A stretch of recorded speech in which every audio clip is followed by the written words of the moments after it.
Mirrorworld. Okay, what I want to talk about today is the Mirrorworld. And the Mirrorworld is something that's hitting us in the face and coming at us at a massive speed, and we don't know what's happening until it actually hits us. But my point of view, what interests me is what happens to museums, the cultural heritage custodians, when the Mirrorworld is populated. So this is my kind of my idea, my tack on this story, and it worries me. So let's start. Let's see if I can change my slides. Oh, good. So first and foremost, what is the Mirrorworld? This was there's lots of words for the Mirrorworld. I mean, there's lots of terms. And we've just been introduced to Mark Zuckerberg's idea of a Mirrorworld, which he's now called Meta. But the Mirrorworld that I want to focus on was an article that I read in 2019 by Kevin Kelly, the editor-in-chief of Wired. And he talks about, he had a special edition on the Mirrorworld, and he talks about it doesn't actually yet fully exist, but it's coming. And he argues that sometime soon, every place, everything in the real world, every street, I love this, every lamppost, building and room will have its full-size digital twin in the mirror world. And for now, only tiny patches of the mirror world are visible through AR headsets, but piece by piece, these virtual fragments are being stitched together to form a shared, persistent place that will parallel the real world. Now, is that spooky or is it not? That's what we're going to be talking about. So my tack on the mirror world is, first of all, explain what the mirror world is in my terms. What happens when you take this 3D leap of faith and you actually move around in the mirror world, or the 3D world. It's basically a persistent place in that it doesn't disappear when you turn it off. It's an environment that you can move in, build in, share with other people. And when you turn it off, it carries on without you. So you're probably familiar with this with some of the virtual worlds, and we'll be talking about that. But what interests me is, where does the museum fit into this complex? And I would argue that the museum has what we call 4D literacy, in that the museum has a memory and the ability to document and collate memory, and that's important. So where does this mirror world take us to? I'm going to introduce Shoshana Zuboff. I'm sure you've all heard about her. Yes, is she on your curriculum? Have you read her The Age of Surveillance Capitalism, the Fight for a Human Future at the New Frontier of Power? If you haven't read it, you have to read it, because it's basically, it's quite shocking. And I'm going to refer to her from time to time, because she really understands the process of what we're coming up to, what's appearing on our horizon. And she argues this: amongst high-tech leaders within the specialist literature and amongst expert professionals, there appears to be universal agreement on the idea that everything will be connected, knowable, and actionable in the near future. Ubiquity and its consequences and total information are an article of faith. So this is what she would argue, this is where we're going. And I think we're going to get there even faster than we thought. And in a way, we're sort of almost there, but we're so used to these things that we don't even notice it's all creeping up on us. We have a bunch of apps that we're probably all using: a flower checker, there's umpteen of them, NatureGate, PlantSap, Plantiflyer, and you can identify the different plants. I actually downloaded one that tells me what condition, the health of my plant. I have a coffee tree, and I was a bit concerned. I've never grown a coffee tree before. So I downloaded an app to make sure that I was looking after my tree correctly. So you have a ton of these things, and not just trees. You can identify birds and fishes and flora, fauna, and you can pick these pieces of this mirror world are sort of gradually appearing in front of our eyes. This is my home. And as you see, I have a real dog. That's my real dog, one of them anyway, on the sofa. But I also have some other pets that I generated in Google 3D. And somebody else took the photo for me. And they just move around my house quite freely. I'm sure you've all played with the Google app, AR, the augmented reality.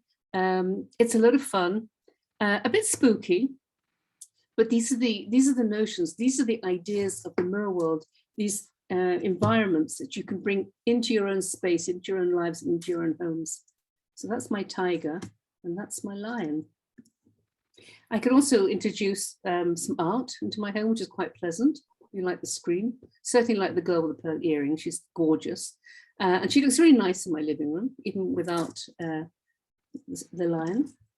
And you'll find all this is happening, all this automation is happening as we speak. And it's bit by bit, this is all coming together. Now, this guy is somebody I met in Japan last year in the cherry blossom season. And I was writing about him in an article. And as I was writing in Word, the text appeared, the alt text appeared automatically without me kind of inviting it. It said, alt text, the person wearing glasses is smiling at the camera. Well, yeah, that makes sense. I can actually use that, although I knew his name and I knew a bit more about him. But these automatic processes are catching up with us and they're sneaking up on us. We don't necessarily plan for them, they sort of appear. I think this is another example. So what I want to do is bring together these pieces and show you how the mirror world is gradually evolving around us. So is it fascinating? Of course it is, but is it scary? Very, I would argue. And I'm interested about museums and on museums and how the museums that are scattered around the globe, and they hold together all these kind of disconnected slivers of our shared history and distributed traces of common artistic endeavor. How do they become active players? Who is building the mirror world? And what's the role of cultural custodians? And how will these fragments come together? And how will they be accessible through the looking glass? Okay, if you think about Google Art Project that's owned by Google and produced by Google, and it's delivered by Google, do they own the collections? Well, officially not. But I've had some very interesting conversations with Eric Smith, who thinks he owns the Dead Sea Scrolls, but that's another story. Google is not very clear about who authors these things. So I'm actually quite concerned about this patchwork of cultural creativity and sort of watching it emerge and wondering, where it's taking us. So this phrase, the glam community, is just as this week has come out of fashion. It used to, it's galleries, libraries, archives, and museums. And in Europeana, we've just decided we can't use this term anymore. It's too limiting. There's no audio visual and excludes a large number of cultural institutions that aren't libraries or archives or museums. So but anyway, another name instead? Yeah, cultural institutions. It's so much easier. Or the cultural heritage sector. We don't use. But it's not as glamorous though. Yeah, but we don't use glam anymore officially, as from I think last week. But it was still in my presentation, so you're stuck with it, I'm afraid. But they are actually ideally placed to seed these spatial communications. They're a network. They're already there as a network, and I would hope they would drive a new platform.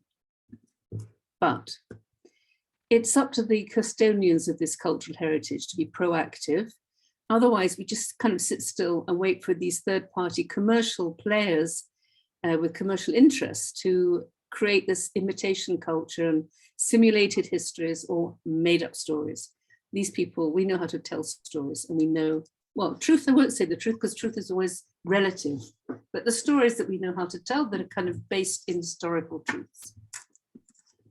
So to Shoshana Zuboff, she talks about surveillance capitalism, which she calls a virtual global patchwork of human creativity, and it's for the custodians of cultural heritage. But she's identified this as an unprecedented form of power. Those who survey these objects in the digital form, they're actually, it's a form of capitalism. She calls this surveillance capitalism. So we'll talk about this. And the question behind this is what happens with all these free services? All the institutions, all these agents of these institutional processes, they do one thing, but they actually are something else entirely different. It's a real politique of commercial surveillance, and it's concealed off stage. So these actors are singing and dancing under the spotlight to hold our attention, a bit like Donald Trump. You know, the right hand does this to hide the left hand is doing something else. This is what these commercial companies are doing to us, as we've been hearing in the news all the time. They're holding our attention and our enthusiasm, and they are sweating under the stage lights for the sake of one aim, that we fail to notice the answers, or better yet, we forget to ask the questions. Who knows? Who decides? And who decides? Who decides? I know it sounds very simple, but that's a critical question. Who controls these cultural entities in the digital form? And who decides about them? It keeps me awake at night. So about this question about who decides, and the management of culture, especially digital culture, who gets to make up the stories? You know, all this fake news and deep fake, we have a problem here. And she argues that there's a comprehensive and moving analysis that this lays bare the threat. There's a hive of total connection, and we're seduced with the promise of total certainty, but the goal behind it is maximum profits. So we're hearing this with Facebook all the time. It's constantly in the news, Facebook. And what is at risk here is democracy, freedom, and our human future.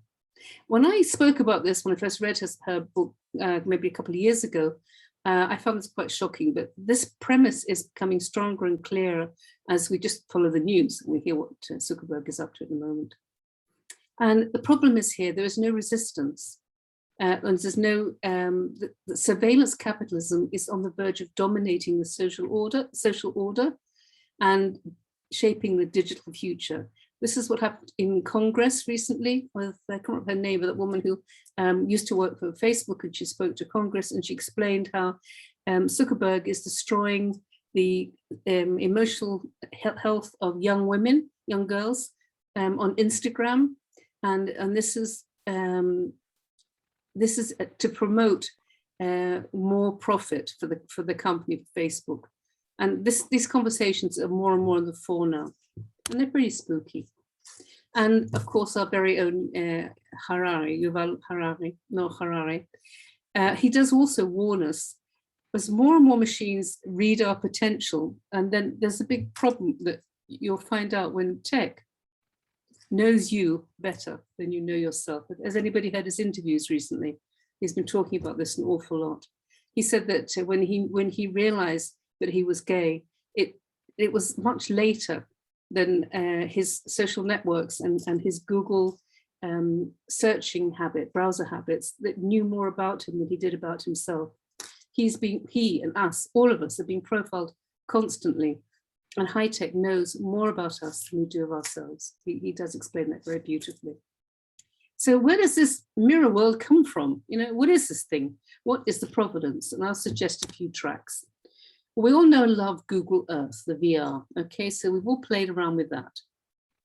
Basically, every corner of the world has been under scrutiny by Google, and there's photo images of everywhere. It's a bit like wallpaper. You know, you walk through the world with trampling on a thin layer of wallpaper, but it's quite convincing. It's not 3D, not AR or VR, anything like that, but it is quite sweet. Mostly they're 360-degree panoramas, and when they're stitched together, they look quite persuasive. So this is one of the parents of the mirror world. The social networks, there's a certain allure that's pulling us in, and this is the algorithm that's built into Twitter, Instagram, Facebook, and all the rest. This is drawing us in to read negative and violent content, which is more alluring than positive and boring content. And when our eyeballs are on the system more than as much as possible, there's more space for selling advertising. But it's not just about selling advertising. It's actually about selling data about us. So it's another reason to keep us online and addicted. It's an addiction. I've just been researching this from a paper recently on mindfulness in a museum, and it's becoming a recognized addiction. My daughter's psychotherapist, when she was talking about this, it's going to be on the that famous publication of psychological conditions, social network addiction. And this is because of the algorithm that's built into our browsing habit. Not nice, not nice at all. We all go shopping online. We get our news online, listen to music, go to watch movies or courses. And oh, look, what are we doing now in Zoom? We are taking a course online. Oh, surprise, surprise.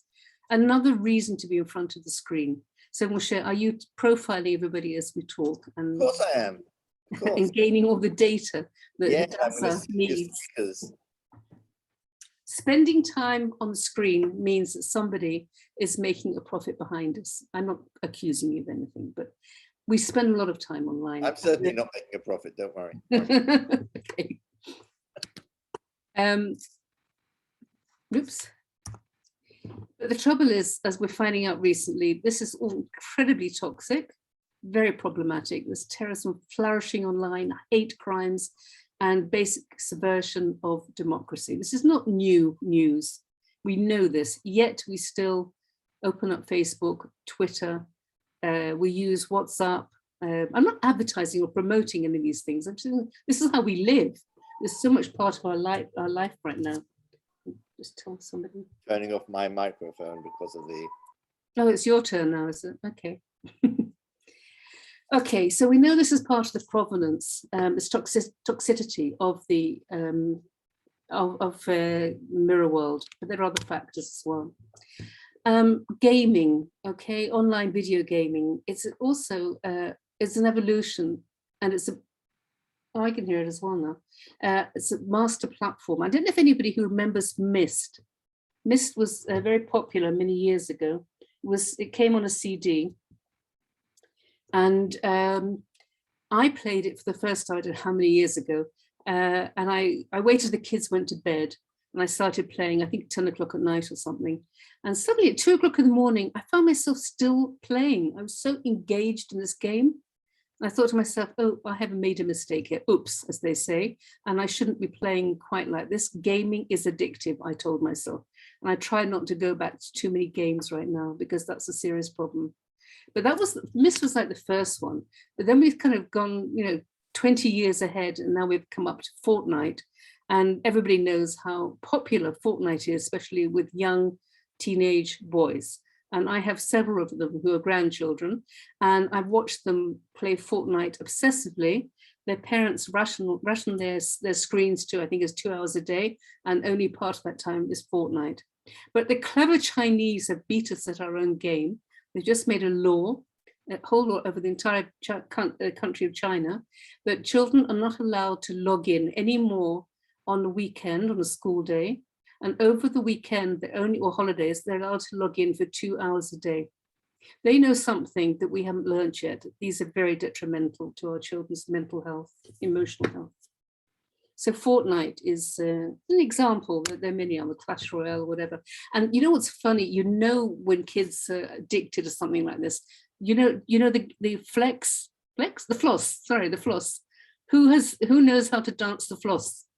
Everybody knows how to dance the floss. And how do you know that these kids are so deeply into Fortnite? Because they'll stand somewhere in a queue or in a park or something, and they'll floss together in a line, just automatically. It's sort of built into their system. And this shows how addictive these games are. Fun, but addictive. So the whole point about Fortnite is it's an open-ended, non-linear, persistent world, and that is the magic. You build something, the kids build something, their island, their fort, their dungeon, whatever it is, and when they go back, it's still there. The words of Kim Librero, he's the founder of Fortnite. He says, to truly see the future of collaborative gameplay and social experiences, you need a large-scale community to make that happen, to help that happen. And this is an idea that a computer programmer in a basement invents the metaverse or the mirror world is just not true. And what he's saying is it needs a planet full of people to actually help guide these things. Now that's an interesting question when Mark Zuckerberg just this week has announced Meta, because Kim Libreri would argue it's the groundswell, it's the bottom level up that is creating these communities. It's the interaction of these 14-year-old children in their bedrooms at night when their parents are asleep, that creating these virtual worlds. And this is the way it's going to be built, bottom up, not top down. We will see. David Galanter in 1992, look how long ago that was, he wrote a book, a publication called Mirrorworld. And this is sort of a preamble, basically. He talks about software, but models of chunks of reality. This is 1992, it's quite interesting. So pieces of the real world going on outside your window, oceans of information pouring endlessly into the model through a vast maze of software pipes and hoses. This is a real visionary.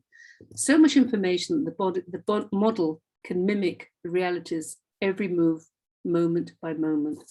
And this is what it's all about. This is a twin of the world. It's an alter reality. It's a mirror. And this is what we're getting to.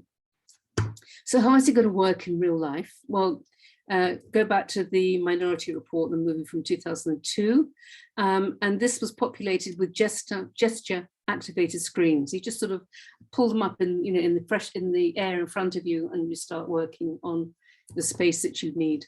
That's something that is a reality. You can sort of see it now. It's on glass or on your windows or your car front or all sorts of screens that suddenly appear in front of you. And go back to my friend Tahika Najakaram from Kusata City in Japan. He was walking around this park when I met him near Kyoto. And he had the 3D glasses. You know, they were popular for a short time. They were hyped and they disappeared. We're beginning to see them come back again in a more kind of popular form, less expensive and more ubiquitous. And the glasses, the 3D glasses that Zuckerberg is promoting, I can't remember what they're called now, the company that he's promoting with his metaverse, are becoming very, very popular. But the point about all this is you need a leap of faith. And the leap of faith is into a 3D environment. But that's happened as well. It's another part of this provenance. And the example here is the Pokemon Go. And I ask anybody in this room, has anybody played Pokemon Go? And I can't see everybody, but perhaps in the chat, just maybe answer in the chat. Who's played, just do a yes or no or something. Who's played Pokemon Go at any point? One person. Come on, guys, and women, there's more. Yeah, no. Goodness me, you're probably too old, you guys. That's interesting. Oh, one yes. Okay, that's interesting. Okay, but you've all, yeah, too old.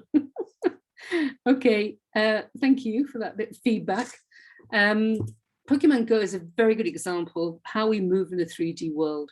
And I've seen my family do this constantly around me. And I actually know how to do it because it's quite fun. And of course, you have to catch these Pokemon with the special Pokemon ball and trap them. And the better ones, you get more points. And it's a whole story. So that's kind of how we move into these spaces. And the whole point about it is that you have to get off your chair and go somewhere. And you have to take your smartphone with you. And this AR on your screen will kind of show you what's out there. And the Pokemon will sit on top of it. But the trouble is, when they came into some realities, they weren't so well received. And in the Israel Museum in 2016, there was a whole bunch of them that appeared in the art garden. Is that a good thing? Is that not a good thing? Not too sure, but we had a meeting with our marketing guy, and he said, you know what, let's use this. And he invited people to come into the galleries and into the art garden at certain times with their applications, with their apps, and go around and find Pokemon. And he actually found that people came into the museum. You can tell because he's walking along with a smartphone, looking to track Pokemon. Not every museum was happy about this, obviously. And the US Holocaust Museum in Washington actually asked people to stop because it was inappropriate. And some of the Pokemon they chose was really awful, actually. So is this in good taste? Not always. Is it problematic? Yes, because the museums have no control. Okay, this happens in their spaces. Kids or anybody can come in and trap Pokemon, and they're placed in these specific targeted places because of footfall. In a previous game that the company had written, they had measured where places that were popular with lots of people who'd walked there. So there were museums and there were libraries and there were memorials, all sorts of public places. And where there were a lot of people, they put Pokemon stops. And people went out where the Pokemon stops because they wanted to catch the Pokemon. Museums weren't part of this game at all. And whether they accepted them or not was another question. Now, none of this is really new for museums. This is the Cleveland Museum of Art, 2013, that's history. It's called the Art Lens. And Gallery 1 was creating these lovely AR applications in enabling people to go into the images, go into the paintings in a way that wasn't possible before. And the Street Museum in London did a wonderful AR experience that took you into the streets. On one side of this image, you can see a Victorian image, and this very same street blends into a contemporary image. This is Duncannon Street in Westminster in 1902, and a contemporary photo. There's a whole series of these, and they're absolutely beautiful. So museums are getting into the act a bit. But let's move on back to the provenance. The tech, and here's my siren now. The text-driven platform became dominated by, guess who? By Google. And social media became dominated by Facebook or Von Jacke in Russia and WeChat in China. These very large companies were taking over these spaces, and institutions weren't part of the game at all. And Fortnite is one of the major games that's being played as we speak in millions of homes around the world. So John Kelly, back to the Wired magazine, he's saying that this third platform is just around the corner, this Mirrorworld that he's referring to. He says it will digitize the rest of the world, and on this platform, all things and places will be machine readable, subject to the power of algorithms. So he argues whatever dominates this grand third platform will become amongst the wealthiest and most powerful people and companies in history, just as those who dominate the first two platforms have. Guess what? Zuckerberg has made this first kind of jump into the field. I'm not sure he's going to succeed or not, but he's the first one there. Also, like its predecessors, the new platform will unleash the prosperity of thousands more companies in its ecosystem. That's a good thing, with a million new ideas and problems. And this wasn't possible before machines could read the world. That is the point. Machines are now reading our world for us.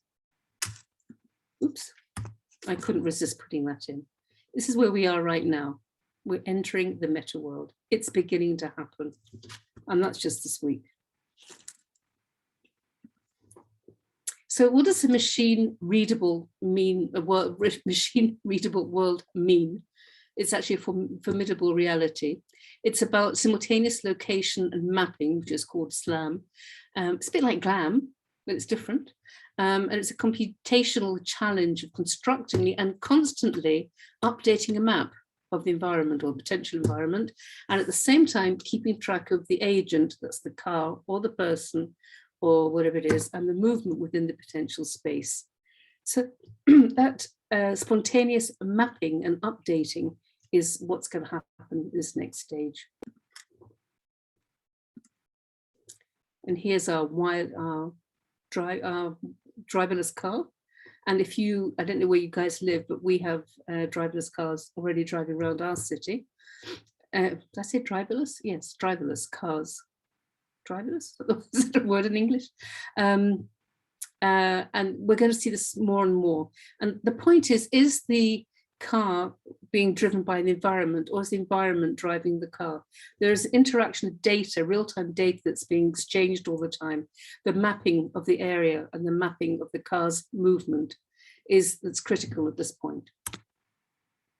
Why did I put this here? Oh, look, here he is now driving along our streets.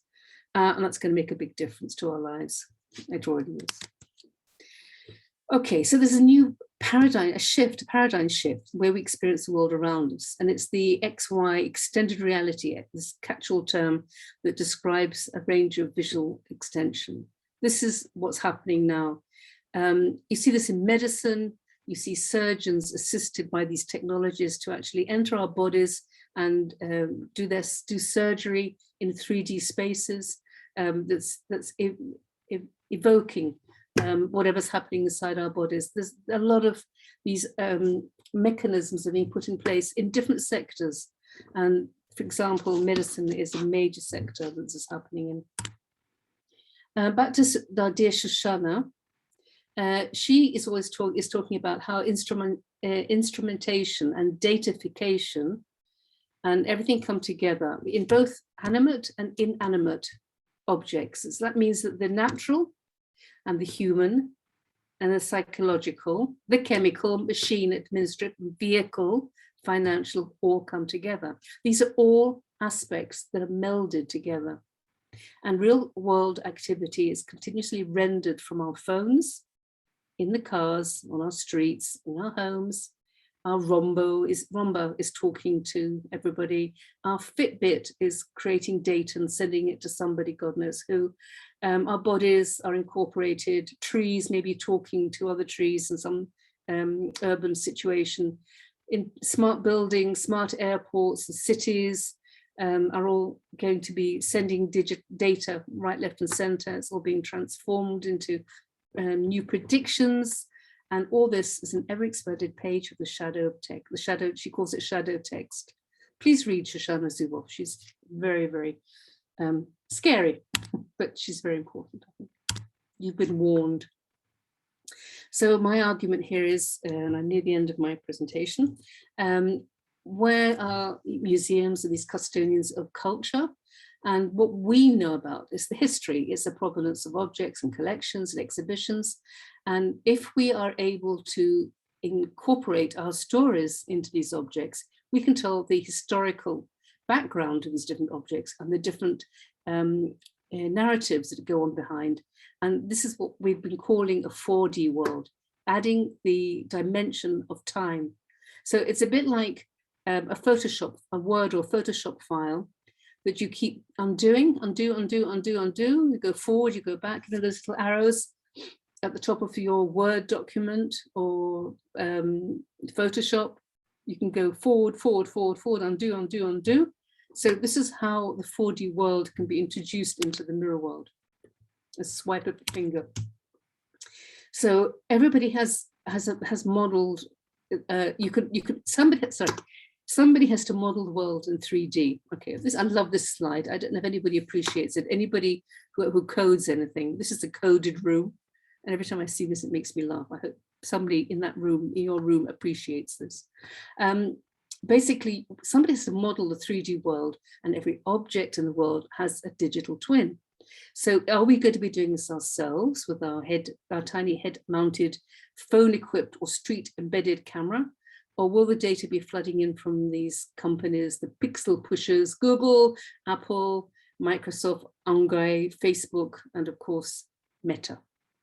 Well, it's basically you pays your money and you takes your choice. I don't know. This is all going to happen quite soon. So what is the role of museums and libraries? And I'm, as the chair of the European Network Association, I'm very concerned about our collections. We're not the only ones who are concerned. The Digital Public Library of America, DPLA, is in the same situation.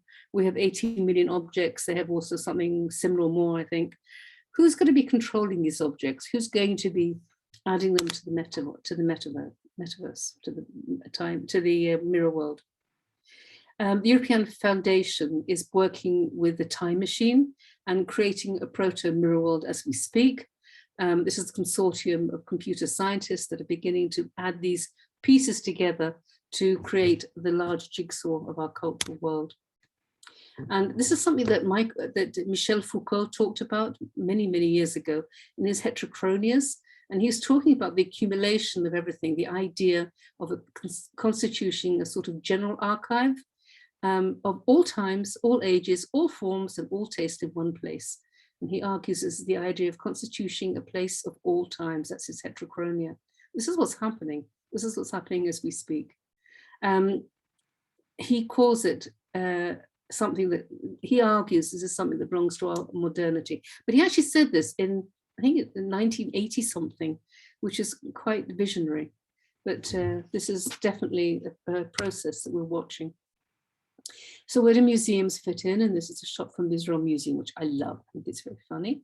The Art of the Americans galleries in last year. They didn't really need masks. They weren't actually wearing masks. This was Photoshop, but it does look pretty neat. But the idea being, if you have a 4D space, you have a literacy, I mean, what I call a museum literacy. And you can actually understand provenance of objects by reading their narratives. And in a digital 3D space, you can have the objects talk about their narratives, to actually dictate their narratives or their meta narratives or multi narratives. And this is where the Mirrorworld can work, using the literacy or the 3D literacy of a museum. In recent weeks, Moshe, I'm going to be leaving you this PowerPoint. Yeah, you have it on file somewhere for everybody, Moshe. Anyway, every sorry, I was muted. Yeah, obviously, first of all, we're recording everything. And if you give me the PowerPoint, I'll put it up onto the... Yeah, I sent it to you, yeah. The point is everything is linked to the background information. There's a link on every page. So you can follow the pages to see where they go. The screens, I mean. There's a new challenge to what we call now the European public sphere. And this is a very interesting project that's actually, there's a groundswell now of institutions coming together and thinking about the public realm, public sphere. I haven't given a name to it yet, but bring together all these different players into a distinctly European culture.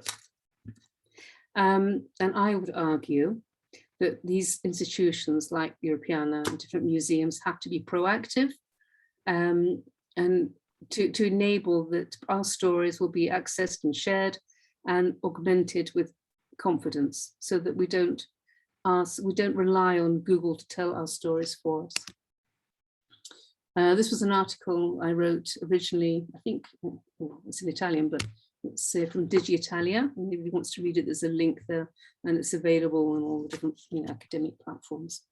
So that's something that interests me. And I've come to the end of my presentation. If there are any questions, I'm stopping my sharing. Seeing your lovely faces again. Yes. And any questions? On your cameras. Well, first and foremost, thank you very, very much, Susan. Extremely thought-provoking, provocative, worrying. Yeah, worrying for sure. Funnily enough, you didn't mention Second Life. Oh, well, that's very passé. So many years ago. But I think it was so, I mean, so obviously such a strong trigger. I still know people who are using it. Really?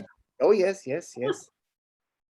Well, our meeting today of Europeana ended up in a similar 3D. Does everybody know Second Life? I'm assuming most people do. No, yes. it hyped about 10 years ago and disappeared. 10 years ago, but yeah. It's history. Today we had a meeting. Important history. We had a meeting in Gathertown, which is something that's quite popular at the moment. So anybody who wants to play around in a 3D environment can go to Gathertown, G-A-T-H-E-R, town, .town. That's what's sort of trending at the moment, these sort of environments. They're pretty iffy. They're not as pretty as Second Life ever was, but the graphics are pretty low, but the interaction is excellent. Yeah, I mean, I think you mentioned this in one of your slides there, but it's often the case that a technology, you talked about the glasses, that a technology appears and it appears too early. Mm-hmm. The same applies, I think, to Second Life. The same applied to CD-ROMs. You know, CD-ROMs appeared in the 80s, and nobody knew how to use them. Nobody understood what they were really for, and they disappeared. And then they reappeared about 8 or 9 years later. I remember this because I had my studio at the time. And I think the same thing happens with the Second Life. It was a brilliant concept, but then it was kind of people didn't really know, and the computers weren't powerful enough, and the internet wasn't powerful enough. But you raised a lot of big issues here, and I really want to open up the platform for people to ask questions. I've got my own questions, but I'm here just the host. So let's please, you can raise your hands, you can barge in, you can just talk, and you can No, raise your hands. Raise your hands. Yeah, I was expecting Doron to say something. Come on, Doron. Thank you, Suzanne, for this fascinating talk. So several times you mentioned our concerns, and I think our fear of technology is not new. I think it goes hand in hand with the Industrial Revolution and modern age, and probably more recently in concerning to the 20th century, we have the parallax with capitalism and consumptions and platforms, and so on. And also in art, we see, I can mention the Golem and Frankenstein, Metropolis, Futurism. My question is, what's new? Addiction, I think, is new. Serious problem of addiction, appearing in the American psychological profile of mental illness, like drug addiction. That people are addicted to video games, to social networks. I've been recently reading about addiction to texting. That's serious. And I think, I wish you were right. I wish you were right. There's nothing new here, but the damage that's being done, particularly to young people, too much access to screens, I think that is dangerous, actually. And that's new. But of course, every new technology that comes in is seen as threatening. Like the telephone was supposed to have, actually the fax came before the telephone. Nobody knew what to do with the fax. It was supposed to be for sermons, for Sunday sermons, and no one knew what to do with it. And the telephone came, people were really worried that was going to replace other forms of communication. Then the radio, oh my goodness, everyone's going to be talking on the radio. And then the television came. If they're talking on the television, no one's going to speak on the radio. And of course, there's space for all the different technologies, and nobody overwrites a previous one. It will have their place. But I think the problem now is actually addiction. And we're seeing that more and more with young people. I wish I was wrong. Mitchell. Hi there. I'm Mitchell Evanson. I'm an English teaching assistant at Hadassah. And thank you so much, Dr. Hazan, for this talk. When you talked about China, I became very excited. You mentioned the author who talked about the need for some kind of, or rather, who mentioned that a programmer doesn't actually create the network. It's actually coming from the ground up. These worlds, these communities, these virtual communities, which suck people in and stimulate a certain amount of addiction. So then you mentioned the need for guidance, and that's where it seems that China has made it a point to limit the amount of screen time. So I was wondering what kinds of virtual reality or augmented reality literacy is out there or will be out there for the public. Well, I'm sure Mark Zuckerberg has got the answer to that, because he's throwing millions at his Meta. But the question is top down, bottom up, and where is the regulation here? At the moment, a lot of these technologies are totally unregulated, which is what's going on in America at the moment. There is a certain amount of regulation that goes on in Europe. For example, in Europeana, we are not allowed to use anything but Europeana-made technical systems to support the evolution of technology that's dedicated to Europe, by Europe, for Europeaners, for Europeanim, no, I just say that, for people from Europe. And the question is, how much guidance is required? How much regulation? And there's something here, I don't have the answers, but I can see these processes, the top down, bottom up. They sort of clash in the middle. Mark Zuckerberg has no regulation. He is bulldozing everybody below him. Young kids sitting in their rooms creating worlds in Fortnite and doing some kickback into the system. The authors of Fortnite are reading their profiles, reading their activity and seeing in the algorithm where they can best make profits out of them, but they can best improve it. So these two processes going on at the same time. I don't know who's going to win, but you can see it going on. And the idea of regulation in the States is definitely coming into the front now. You hear this in Congress constantly, regulation. You know, the podcast Sway, can't think of her name now, but she's constantly talking about the need for regulation in the States in terms of technology. But it's like guns in America and the freedom to hold arms, take arms, for the phrases. Nobody wants to be regulated in America. You know, they want the freedom to shoot each other. You know, okay, that's your freedom, that's your choice. And they want the freedom to get addicted to social networks. Okay, maybe that's your choice as well. Europe, it's much stricter. I think in Israel, we're sort of caught between the different worlds. We think we're European and we pretend to be American, but we're actually Middle Eastern. So I don't know where we are in all this, but our regulation is very weak. Our guidance is nominal. And what happens at the end of this, well, we'll find out maybe in a few years' time.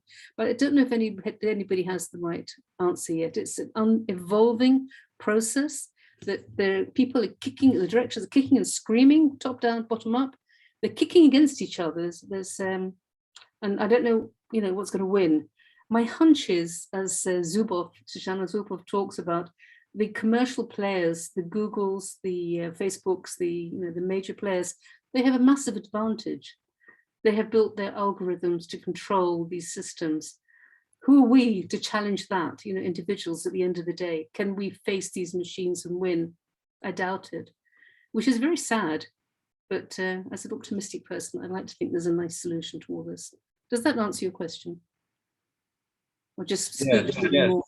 For sure. Yeah, it's interesting for me specifically as someone who wants to go into education to think about the future demand for people who can teach VR, AR literacy and ways, you know, for children to use it responsibly. Well, it's true of everything we teach our children. You know, we give them a gun, we send them to the army, we hope they'll end up safely. I'm sorry about the parallel to a gun. A gun can be used for defense or attack. An algorithm can be used for anything. It's weaponized. You know, cars can become weaponized. Our systems that our children learn how to use can become weaponized by others, by commercial entities, by governments. You know, this is serious stuff. You know, you can actually hijack.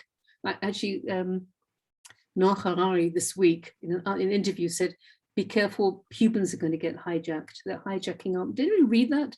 It's quite new, actually. I'm not quite sure if I understood what he was saying. But you're saying that you're so well profiled by the systems that you're using, like a bank will decide whether you can have a mortgage or not, or a hospital will look at your medical condition and make a diagnosis. Machines are reading you in a way that human beings can't, at the speed and the granulation, basically. And we're creating sort of these potential, what's the word, monsters, you know, these it's basically the algorithms that we might lose control of. And how do you teach a child that? You know, you create a tool, and it's like AI. You go show them the opportunities, the possibilities that AI can do, and then what? You leave them alone with the systems, let them move forward and move it to giving kids very potent tools is very dangerous. They do better than most adults at all these things. You know, you allow them to play around with coding, and they're much more creative than anybody, may I say, in this room. You all look a certain age group.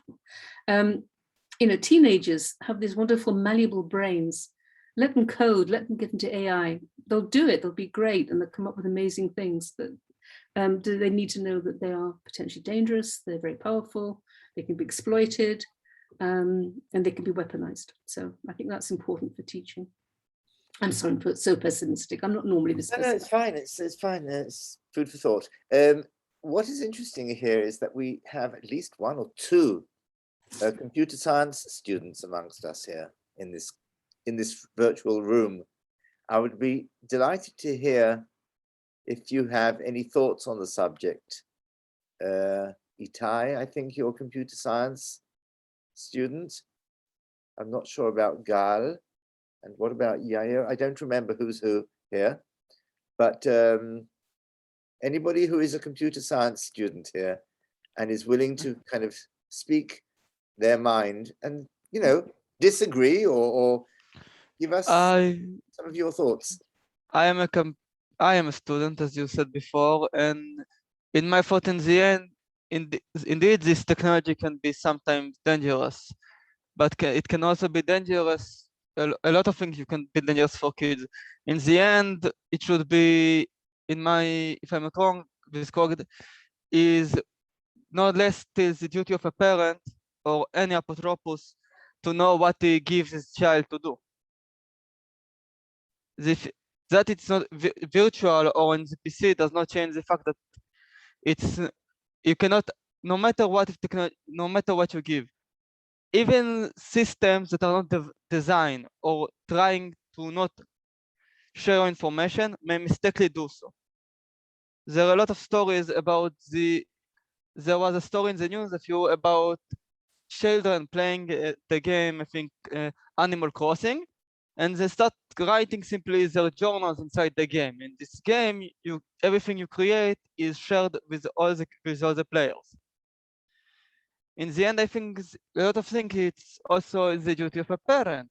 Like, let's say, people will use Twitter or Facebook as example of something that's dangerous to children, but I want to remind everyone that this, at least if I'm not mistaken, it was when I was used the last time with Facebook, it was not allowed below 12 years old. That's the exact point I was going to make.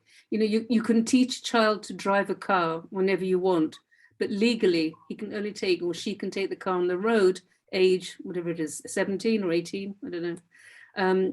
So there is a regulation in the system that we live with driving a car. A car, again, is potentially. But as you said, I think it's also in this information, there's a regulation, but it also, like in Israel, car is allowed out of 17 years old, but a lot of parents will not accept that your child start driving in 17 years old. Yes. In the end, I think a lot of these choices should be allowed to the parent. There should not be a system that allow a child to circumvent his parent, in my opinion. Okay, and good luck. No, there is actually the system. You can put systems that allow you to, there is a system, I'm not remember, but it allowed the user, it's mostly good for parents, to see where their children enters online. Oh yeah, yeah. I've seen that. And even lock some sites. Yeah. Yes. Yep. They will search in new sites and you need to look and you will need to lock new sites. But in the end, it's not if it's our job, but it's extremely our job for the parent, I agree. But it's something that must be done by the parent because no one will take care of another person's child. It's the first duty of the parent. That's a beautiful sentence.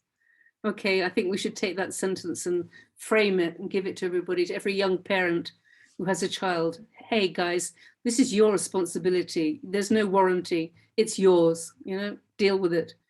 Yeah, but unfortunately. The problem is that it's easier to control a child's driving a car than driving a cell phone because, you know, we all know this. I mean, it's impossible. I mean, every kid now at the age of more or less 5, possibly less, has a phone. And it's very difficult to control it all the time. But anyway, that's another story altogether.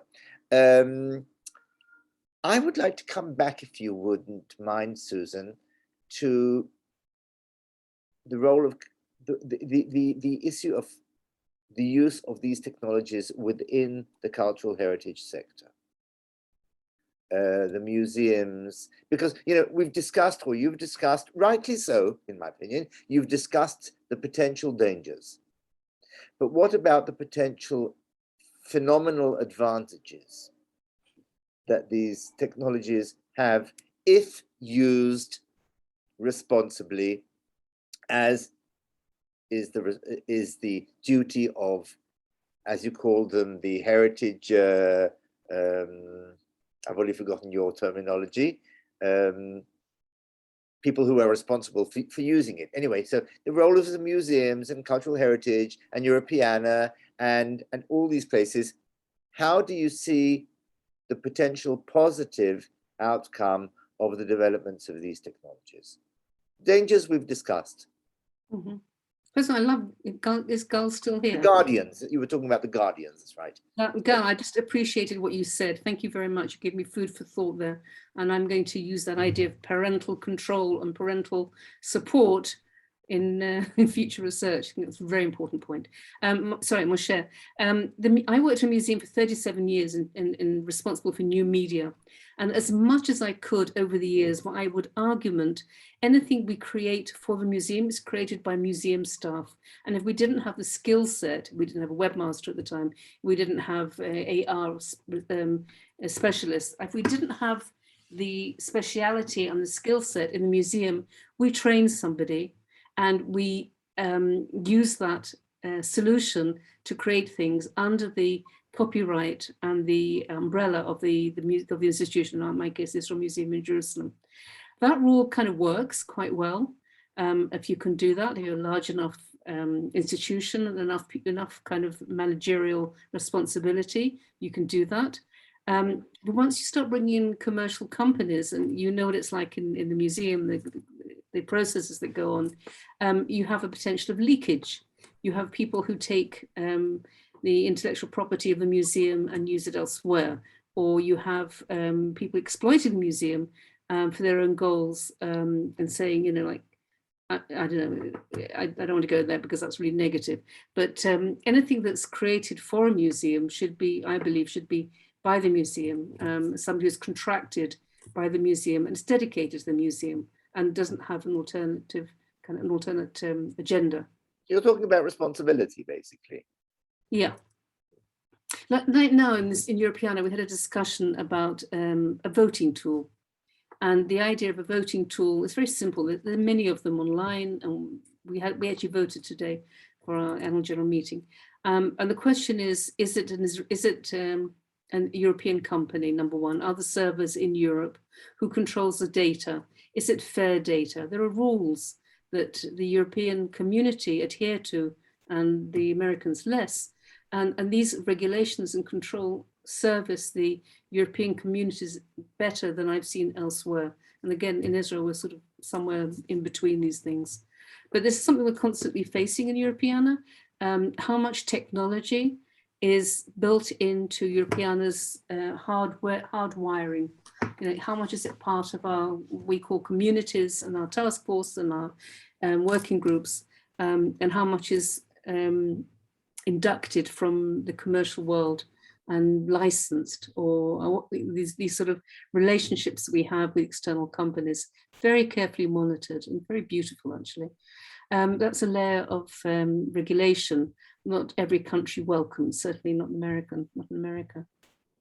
So yeah, in terms of cultural heritage, anything that's kept within the framework of that cultural institution, it's evolved within, it's grown, it's licensed to, and it's controlled by, and the copyright is indebted to, is good for that institution. That's just my point of view there. Yes, Niti. Yeah, thanks for coming, Niti. It's good. I have a question about the made for the museum. I'm a researcher for a university. Okay, let's say in this case, I work for the Ben-Gurion University, and I'm working on something, or I'm just inventing something. So just so to understand what you were saying, let's say I'm scanning 3D models of, let's say, an artifact that the museum is having or planning to show in some exhibit or something. Yeah, online exhibition or something. I got the 3D scan made by the museum. I'm working for my research, name it be. So what my question basically is that my work, or is it supposed to be like related to the museum and made for him to work with it? So where is my, I don't know how it's called in English. Prior work and its intellectual property. Exactly. So am I able to be a collaborate, a worker, researcher? Am I a provider for the museum? Is the museum is alleged for my research? Where the line goes, if there is any line? Oh yeah, of course there is. If the museum is diligent and does their work, they will create a reciprocal contract in terms of intellectual property. They will say, you are bringing in an entity, and the way we used to describe it, and I see this in Europeana, we share an object. We share the content, the cultural content. It belongs exclusively to us. You own your technology. When the two come together, okay, the contract should say, in this particular item that belongs to the museum, it's the intellectual property of the museum, and your technology is based upon that. Because not all museums own those objects. When they do, they have to be very protective of the ownership. So you write a contract together. In other words, you create something around the museum's object. In this case, I don't know where the object sits, but if you create the technology is yours. But if you use it in the model that they gave you, it's a shared prior art product, and you have a contractual relationship with the museum to do whatever they allow you to do. I'm looking at things at the moment now from European Commission. I'm evaluating people's projects. I can't talk about it, but one of the things we're seeing is are the artifacts going out into open access? Is some of the intellectual property, the technical solutions, the cultural, whatever it is, resolutions, are they becoming open access? Which is a good thing, which is something the European Commission is very supportive of. If there's a declaration, you create something with the museum and it goes out into open access journals, for example, scientific journals that are recognized as open access, that's a good thing. It means it's shared with the world. But there are 3 points to that triangle. It's the institution, it's the technical solution, and it's the reader. And if it goes out into open access, usually there's a way to agree to everything. If somebody wants to make money out of it, it's a different story if it isn't open access. If it's going to be sold as a book or a film is going to be made of it, and somebody at the end of the line will be making money out of it, well, the museum is going to want its share.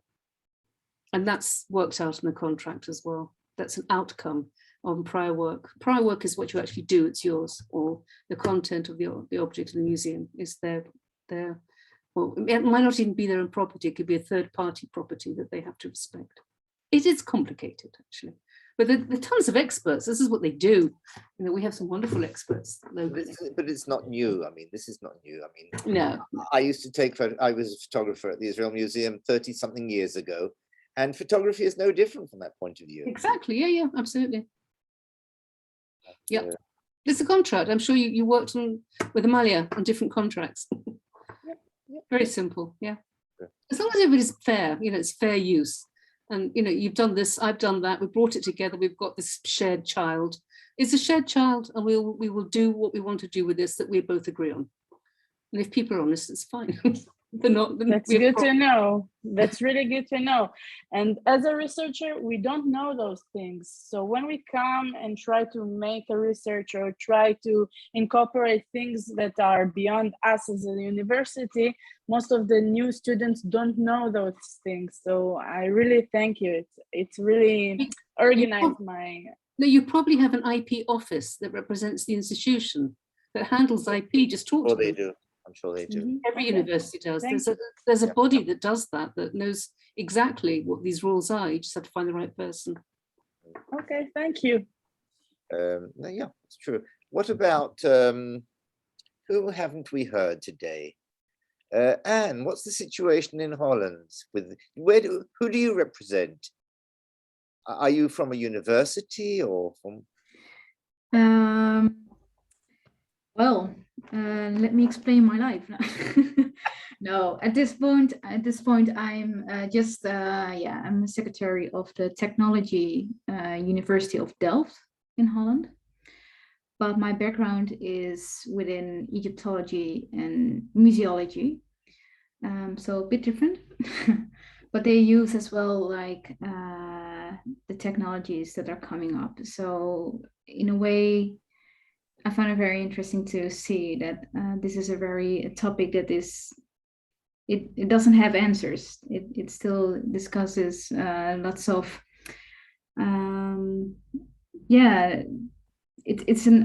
the future is today, but it's also coming up. So it's good that we talk about this. I'm just wondering, and there is no answer, but I'm still wondering how museums are, in general, do they feel like forced to go to use these technologies, or will they like, oh, there's some new technologies, you embrace it, or is it like the first reaction like, oh my goodness, what will we do with this? It's I can imagine that some museums are willing to try anything, but I guess some museums or galleries are just like, my goodness, what we are against to, we are still step behind. So I guess that's a discussion that is, I'm just popping it up. I don't need an answer. Absolutely. I mean, it just happens that tomorrow morning I have a meeting at a museum, and I won't mention its name. It's not the Israel Museum. I have a meeting at a museum to discuss the use of these technologies. And I know for a fact that they are torn between, on the one hand, wanting to experiment, and at the same time, they're very scared. They're scared because they think that the technology will drive away visitors, and that everybody will go online or will not come to the museum, and that it will cause more damage, and people will steal all their information and all their contents and so on and so forth. And it's my job to say. There's a very beautiful answer to that. We had these discussions many, many years ago when the field was evolving. And one of the answers to that, and you can use this tomorrow in discussion, when you create something for the museum, you're marketing for the museum. I agree 100%.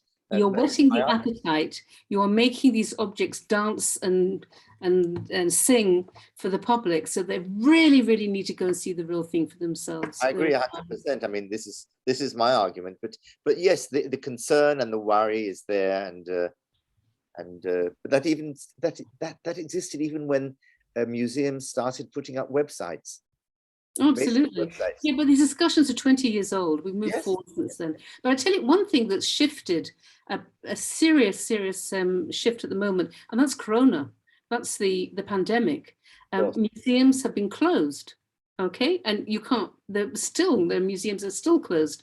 What do museums do that are closed? They want to keep in the public eye. They want to share their objects and still talk about their collections. They go digital in one way or another, an app, a website, a video, anything to make sure that you can get past the walls of the collection and get out to your visitor when they can't physically get in to see you.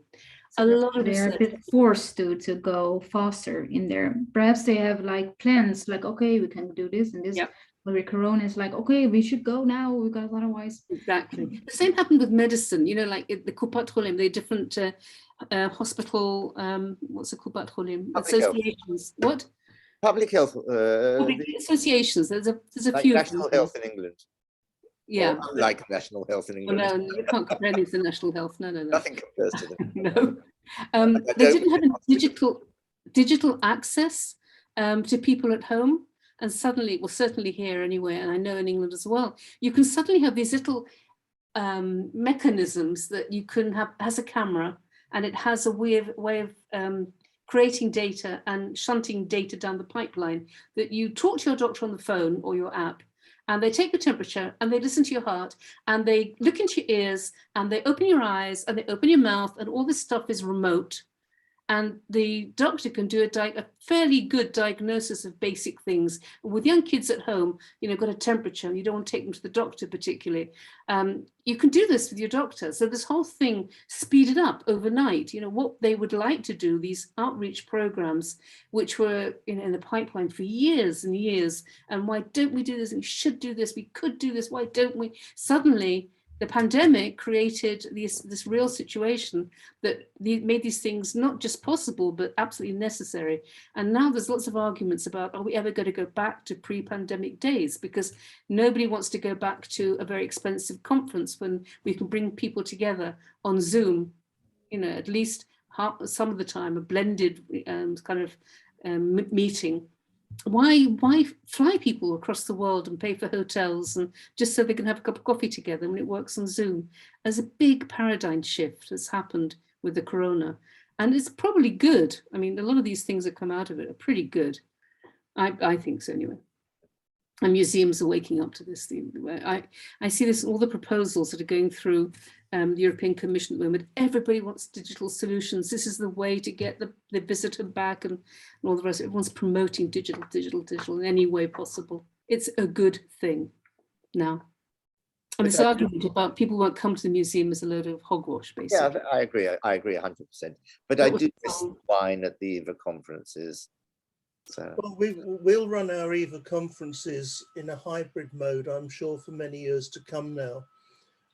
We like the idea of people coming and standing out in front of an audience and speaking, particularly new early career researchers and so on one hand, but also when we did the last EVA conference, we started off with people in Melbourne at 10 o'clock in the morning. And for them, it was sort of evening. And we finished off with folks in Vancouver 6 hours later, and they were just getting up and having their first cup of coffee. And to actually have a whole world in a day in 6 hours was very exciting. So we're trying to decide whether we will just intermingle presentations of different form, on Zoom and stand up in front of you speaking, or whether we'll have a day of Zooms and so on. We're working that one out. It's one of the things we're going to decide. Yeah.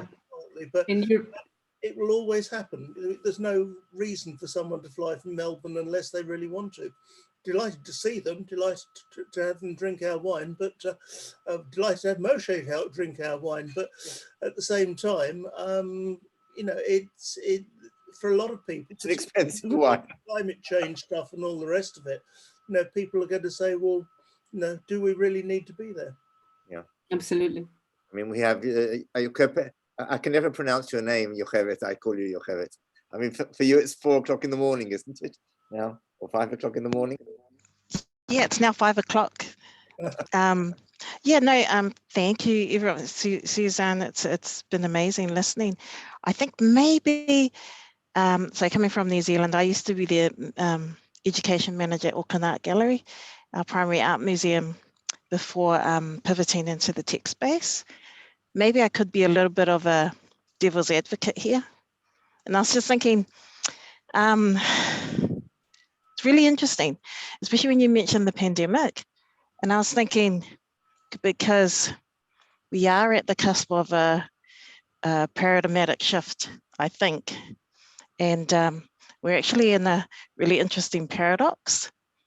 So I was just writing my notes, and I was thinking, there's a real possibility that I think that we could be, if you look at the fundamentals of a museum, right?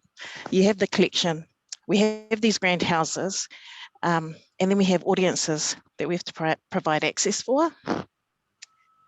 And then I was thinking, it's very possible, just like other industrial revolutions, that we could be very much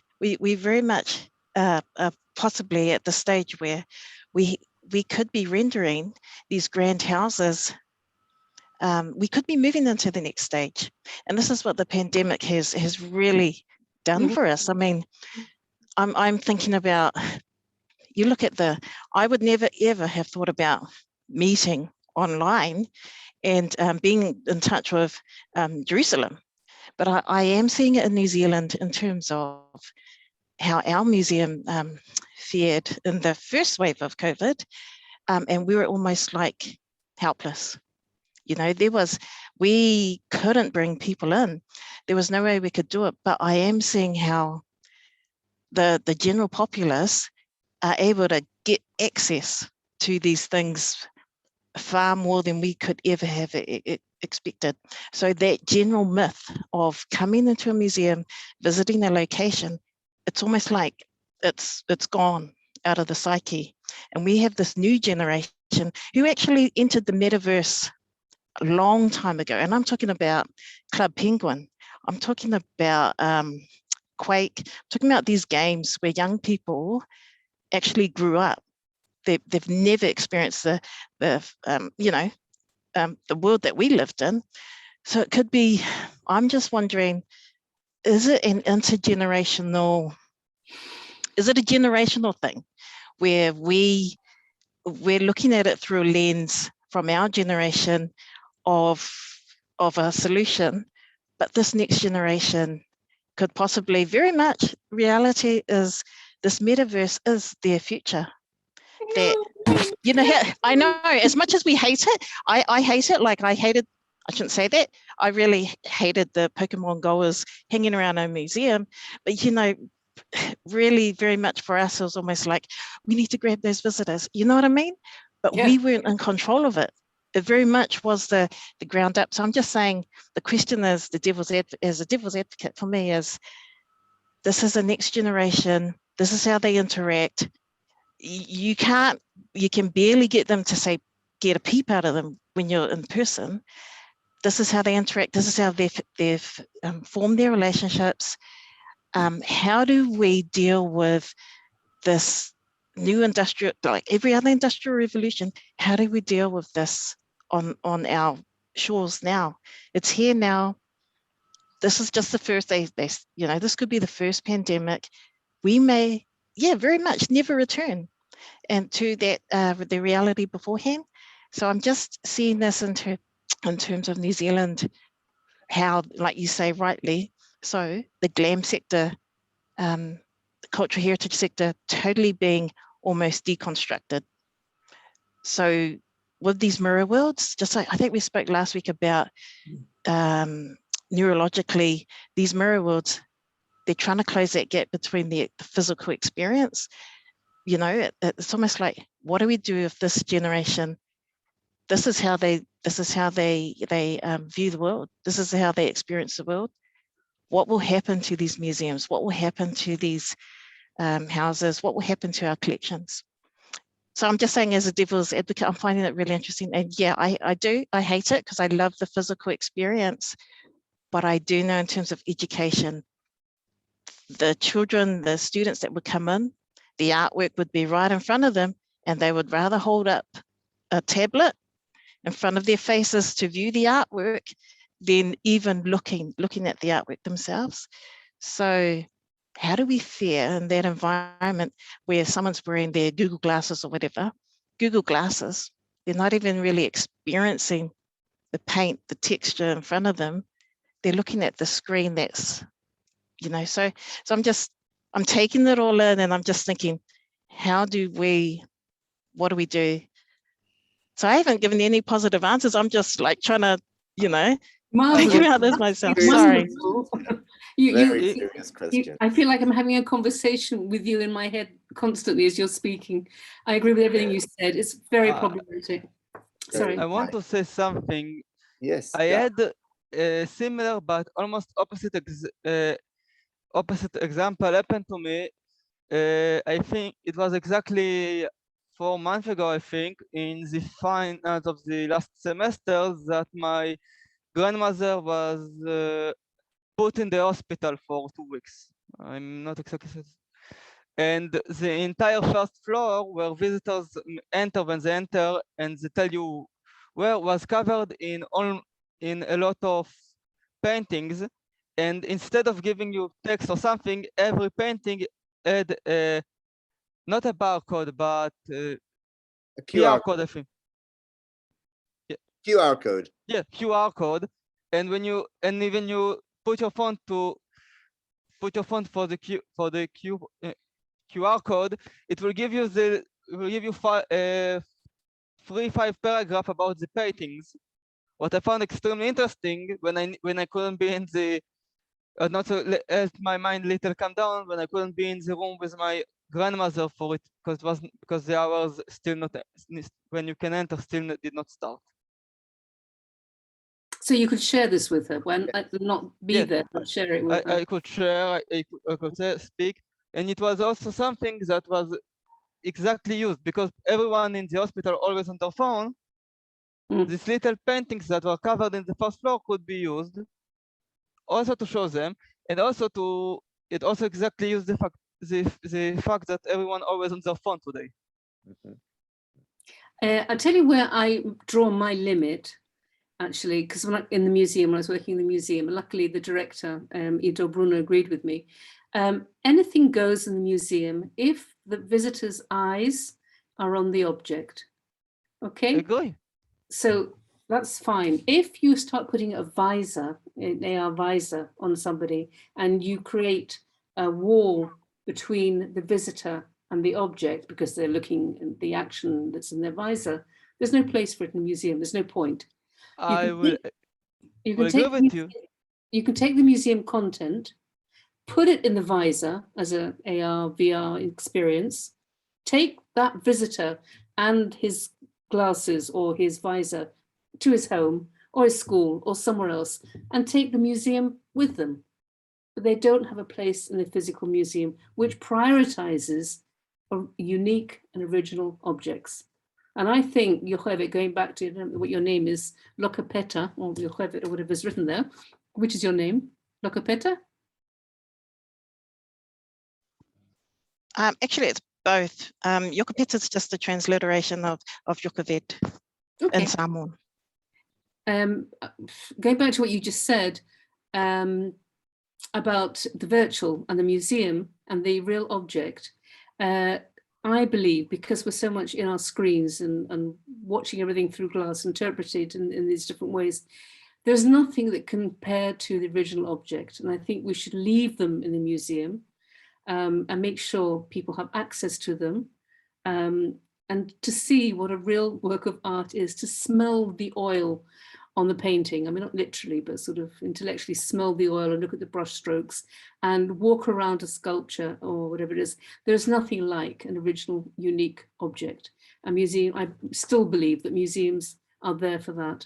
But to add into this mix, it's a whole nother lecture. I'm not sure if it's appropriate from you, but in your group, but something that worries me is this whole concept of Black Lives Matter.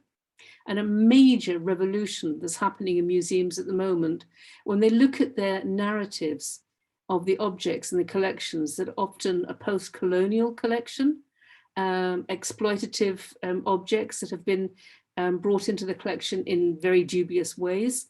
There's so much anger in different communities, quite rightly, in different communities that's being taken out on museums. That museum, you see that these sculptures in, I've actually written quite a lot about this. If anybody's interested, I'm happy to share my research. Major sculptures have been the Carlson sculpture and in the British Museum, they've been thrown off their pedestals. They've been smashed. They've been thrown into the Bristol Channel because of the evil actions. Museums have a notoriously bad track record of accumulating their collections for all sorts of reasons. Yes. And another reason to shun a museum, okay? But to switch it back to technology, technology can tell more than one story. You could have the story of the slave driver or the slave, somebody or other, who ran a horrible plantation. And this was history. And the other side, your technology can tell the story of the other side, what it was like to be part of that, what it felt like to be a slave, how difficult the life was. And technology can actually create these double, triple, multi narratives. So that's actually quite an advantage. So museums are actually at a really difficult point at the moment, internationally. I see this all the time that students, and I hear this from my friends who teach in museology, young students don't want to know. The museums are so, museums have told such terrible stories over the years. They've accumulated the collections in such a horrible way. People are waking up to this fact and now saying, well, we don't want to go there. We don't agree with this history. This history is not our history. It's somebody else's, and it's exploitive history. And these are more and more coming to the conversation.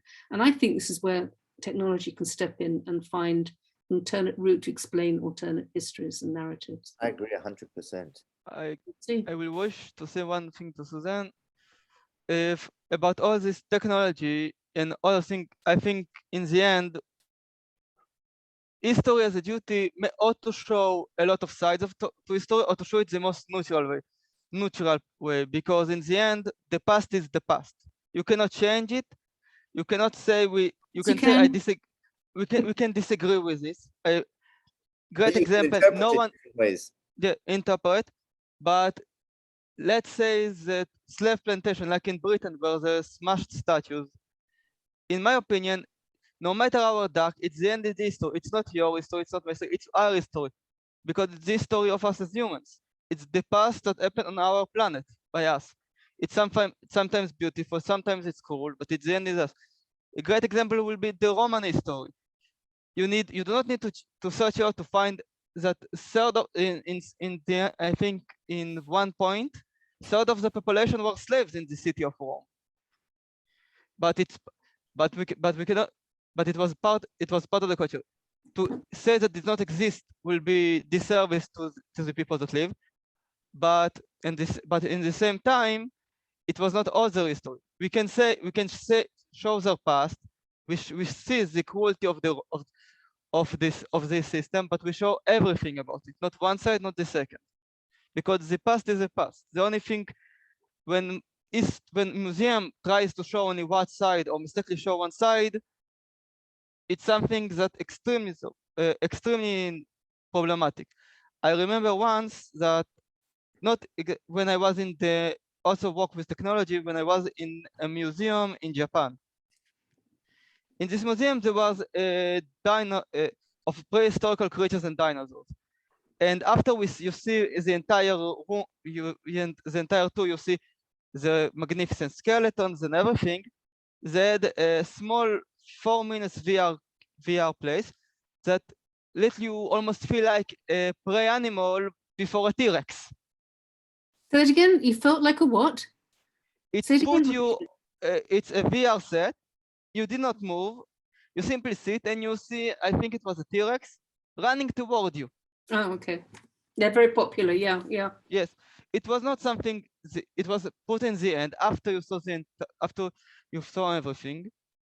It was to show something that sadly the physical object, bone, or even the entire skeleton of a T-Rex were not able to show you.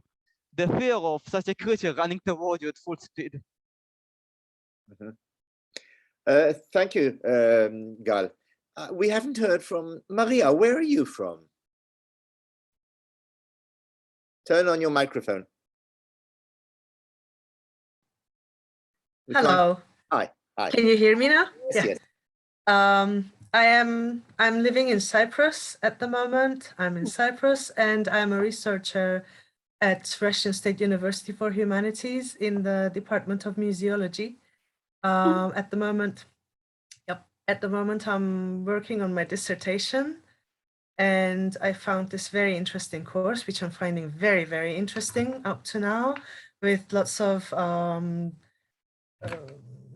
can I say, new points of view for me, personally speaking.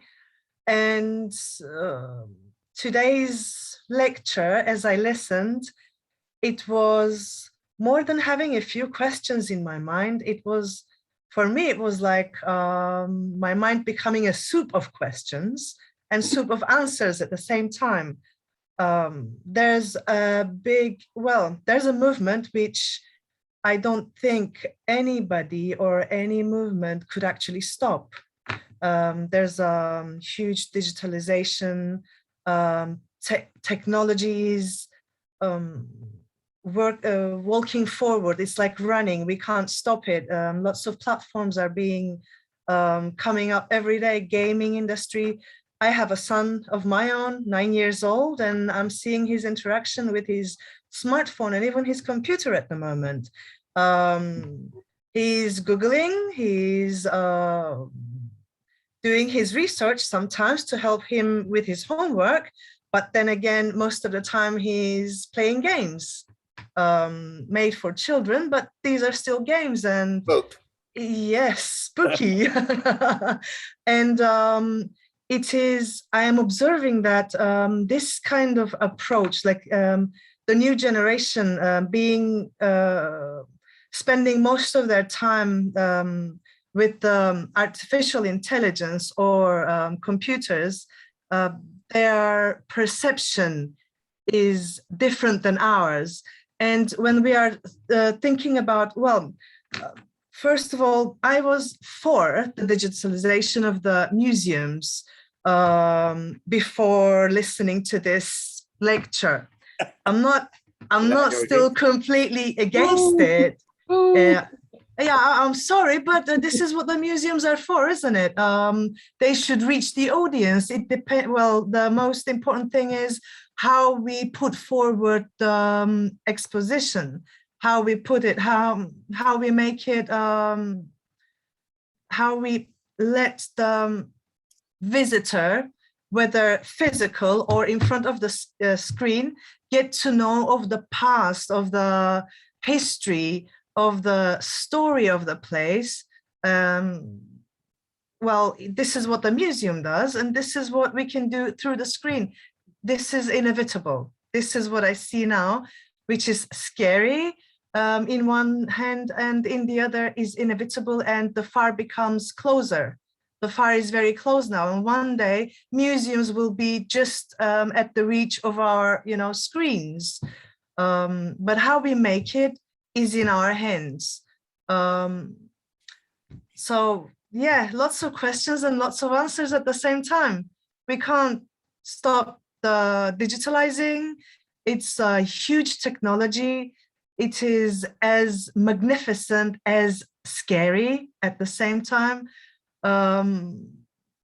Yeah, this is what I can say for now. If anything else comes up to my mind, I'm like listening to everybody speaking, and yeah, here we talk about ethics, we talked about maybe philosophy, then we talked about technology, and this lecture, a bit different from the previous ones, it was more, well, it made me think of more of the moral ethics about the digitalization and the way where the humanity is going. So, gaming, children, their mindset, yeah. Now, we would never think about, having a pistol in our hand and shooting our friends who we don't like when we were at our, well, one-digit ages. But now my son is playing with those kind of games. I don't know if you know Roblox. It's a silly game, but very widely used by kids. Yeah, this is it. Lots of questions and answers, and leading to more questions. True. Can I just go back to something that Gal said that I didn't get a chance to answer, and I'd like to answer? Why would, and also what Yocheved said, when you have objects in the museum that are problematic because they can tell more than one side of the story, and that's a good thing, and technology can do that, can actually supply these different multi-perspectives. The problem I was actually getting at is that the objects that are being venerated, like these slave owners, were put on pedestals and were venerated. They were like seen as heroes, and that heroic posturing of our history is now being questioned. Yes. That was the point. Although the history is not final, there's more than one side of every history. But to take somebody and create to make them heroic, because I think the example, in the Tate Museum, the Tate Gallery in the UK, the money that went into the Tate came from the Leland Tate sugar plantation company and the slaves that brought sugar to Europe. And they built the museum, they built the collection on sugar money, which is slavery. Okay, that's a fact, it's history. How do you tell that story? And how do you tell the story in the context of a museum? I don't think this is resolved, but I think this is coming up now in the last year or two since Black Lives Matter, since the Me Too, even before that. The narratives, the meta-narratives that we were all brought up on are being challenged, which is a good thing. Yeah. You know, everything is a given. So museums have a responsibility to tell stories, but they don't have to tell the historical, one-sided, heroic exploitation story anymore, is what all they had at some point. That was the point I wanted to get back to, sorry. Lovely. And yeah, Maria, what you just said, yeah, wow. I'm glad something happened today that people are thinking. That's good, because these things worry me all the time. You know, why do I research this stuff? Because it freaks me, absolutely freaks me. Our kids, our grandchildren. You know what? Today we had meetings on climate action in Europeana. That is a big deal. That is a bigger deal than anything we've been talking about, and we hadn't even touched on it. So yeah, climate action is another lecture. Well, Maya, not in this Maya, you context. raised your hand. Turn on Yes, I am. Turn on your camera so we can see you. Yeah, sure. Thank you. Great. I must disagree with Susan. History. Maya, can you introduce yourself? Where are you from? I'm from Jerusalem, computer science student. You talked about the responsibility of museums, of how they represent history. But we talk about history, it's not a one-sided story of one people or so on. It's truth is the truth, and it's not relative. It's true that we have our narratives. As a Jew, I have my own opinions and bias about the political geography, let's say. But generally, even if history, we have bad things happen. Slavery happened, and conquering, there was a lot of bloodshed and war in the past in history. But it doesn't mean we have to take it off as a sort of symbol, you know, because slavery is no more. And we have made great progressions of human morale or something. You talked about Black Lives Matter, and I can give you one example about George Floyd, because they drew him and they made statues and they made him sort of a hero, even though he wasn't a righteous person. So what we look at the works of art in 10 years or so of George Floyd. So where do we make the difference of our narratives? Is history just a story that we tell, or is it the truth, the facts of things that actually happened? That's an excellent point. Excellent point. Of course, there's no answer, because only, as I say, only history can tell. We'll only know in the future what the past looked like. But telling story or mistelling stories is another problem. And again, to bring the conversation back to technology, when you look at fake,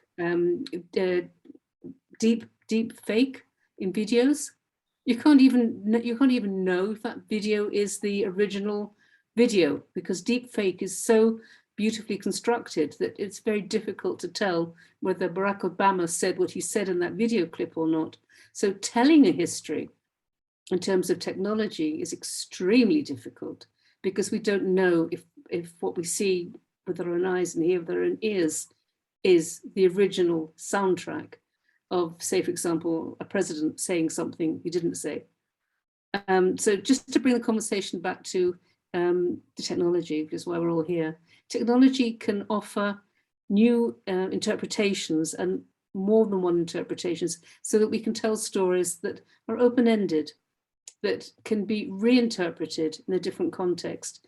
And you said there is, everybody has said, I think this evening, that there's only one truth. And I so disagree with that. There's more than one truth. There's always 2 or 3 or 4 sides to the same truth. There isn't an ultimate truth. I'll give you an example. Go for it. Go for it. There was a short video of Lightman, Rav Lightman on YouTube, very short video. He said, Jews are conquerors. This is the one short few second video that was posted.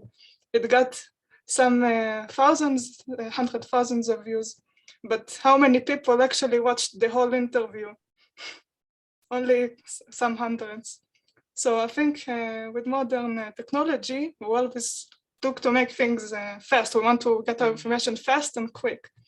So our responsibility, if we are interested and curious enough, we can take it upon ourselves to look for the information that we need to complete the whole picture. Beautifully said. I wish I need to say one thing. As you said, you said it is a short part of a a lot bigger interview. It's not that the short part is a lie, it's just lacking the context. It does not make it false, it's lacking content and give you a but false people are not impression. interested in the context. People are interested in the, hey, he said it, yes, that's our statement, that's the truth. Yes, but it's one of the duties of a museum, in my opinion. It's not only to tell the story, it's to tell the story in a form, to tell and show us the story in a form that will help us to keep interesting to learn everything. People, let's say the truth, when you go to a museum, a lot of information you may see with your eyes or read about a lot of parts there can be found in a book, maybe a lot bigger even part of information, because let's say in one of the biggest exhibition, you will read about a small part, maybe a weapon, maybe a tool that's used once, but you can find a full book about the same tool. But what the museum makes, it's to keep you interested, not because I have some books about historical events. One of them was told me by a lot of friends, extremely informative books. It was extremely informative, but to tell you the truth, it was one of the most boring stories books you can ever read. We can continue this forever, this discussion.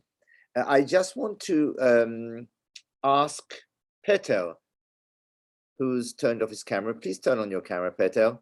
I'm specifically aiming at people who come from all over the globe. I don't know where you're from, Petel, but it's really interesting to hear different points of view from different people from different countries. So Petel, could you give us a few words about your thoughts on this evening's conversation? Well, I'm from Norway, currently in Denmark. Well, one thing that worries me that I would really like not to happen is buildings like museums and libraries and stuff to just stop existing and to just be storage that you can no longer access, because everybody would just be seeing the digital replica in a way. What do you do, Peter? What is your occupation? Oh, well, I'm a photographer. Oh. And I've begun delving into the realm of 3D with Blender. So that's quite interesting. Though stories can be told in much more interesting ways than what can be told at museum. So, I mean, what would be left, you know? So that's kind of, I mean, I really enjoy museums. Yeah, I don't think you're I have worried so many... that the museum is under threat. Yeah, I do believe it could be. Well, that's something that you raised, Yocheved, also. I think, listen, we're coming towards 8 o'clock here in Jerusalem. First of all, I think we've got to say thank you to Susan for irritating us, for asking a lot of difficult questions to which there are no clear answers, I think. But if I may actually blow my own trumpet for a second, which I don't usually do, but I think one of the advantages and power, I hope you'll agree with me, about this course is that we're getting a lot of different people from, I'm now talking about the speakers, a lot of different people from a lot of walks of life, from a lot of different countries, from a lot of different aspects of application of the technologies and philosophy behind it and the critique. And it's really opening up. I find the discussions, now I don't mean you, Susan, but I mean, I find the discussions no less interesting than the talks. Absolutely. And that's really, really important. That of course is why and where you, the participants, I don't want to call you students, I want to call you participants. This is where you, the participants, come into this, because this is what makes the whole thing really interesting. We're not here to agree or to finalize or to reach a conclusion. Even by the time we finish one lecture, the questions have changed. I'll just throw in as a little kind of side issue. I was just watching on Netflix a very interesting series, which some of you may have seen, called The Billion Dollar Code. And it's based on the true story. It's worth watching. It's based on the true story of the two German students who invented the code which became Google Earth.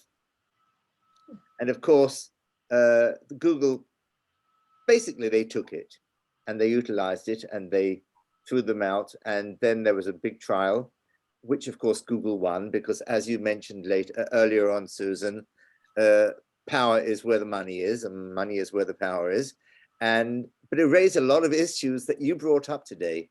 And so, you know, just to finalize this evening, unless anybody wants to add something, I think that exciting aspect of these meetings is that we are thinking about a lot of interrelated aspects of our technology and its application and the critique and the pre-thought, the preconceptions that go into everything that we're doing.